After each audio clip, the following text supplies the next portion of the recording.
Welcome to my channel watch and learn. So viewers, इस video में बात करेंगे प्रॉफिट एंड लॉस के बारे में। मैं आपको definition with example profit and loss का इजी कंसेप्ट समझाऊंगी। अब प्रॉफिट हम किसको कहते हैं? और प्रॉफिट हम मुनाफा को कहते हैं या फ़ायदे को कहते हैं, और लॉस हम जो है वो नुकसान को कहते हैं। अब मैथ्स में इसका क्या काम है और कैसे इसको मैयर कर रहे होते हैं? मैथ्स में बेसिकली इसकी डेफिनेशन क्या होगी? A profit is earned when the selling price is greater than the cost price. Simple सी बात है जी। प्रॉफिट कैसे अर्न होता है? जब सेलिंग प्राइस ग्रेटर हो जाती है कॉस्ट प्राइस से।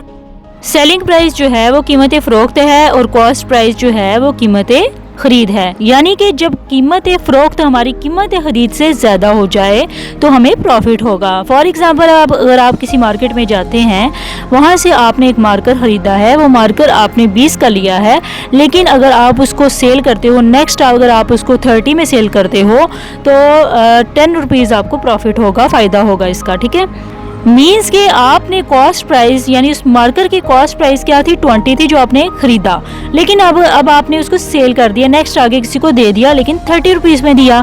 सो आपको यहाँ 10 रुपीज़ का फ़ायदा हुआ, प्रॉफिट हुआ। इट्स मीन SP जो है वो ग्रेटर है CP से। SP means selling price and CP means cost price. So next हम बात करेंगे लॉस के बारे में कि लॉस हमें कब होगा? If the cost price is greater than the selling price there will be a loss.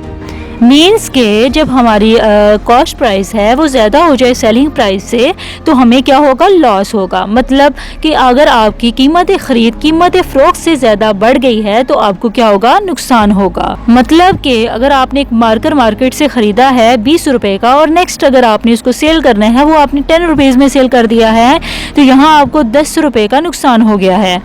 It's mean cost price जो है वो ग्रेटर है सेलिंग प्राइस से, CP ग्रेटर है SP से। सो हमें क्या होगा? लॉस होगा। आई होप सो आपको प्रॉफिट एंड लॉस का सिंपल सा कंसेप्ट क्लियर हो गया होगा। हमारी मज़ीद इन्फॉर्मेटिव वीडियो के लिए हमारा चैनल ज़रूर सब्सक्राइब कीजिएगा। अल्लाह हाफिज़।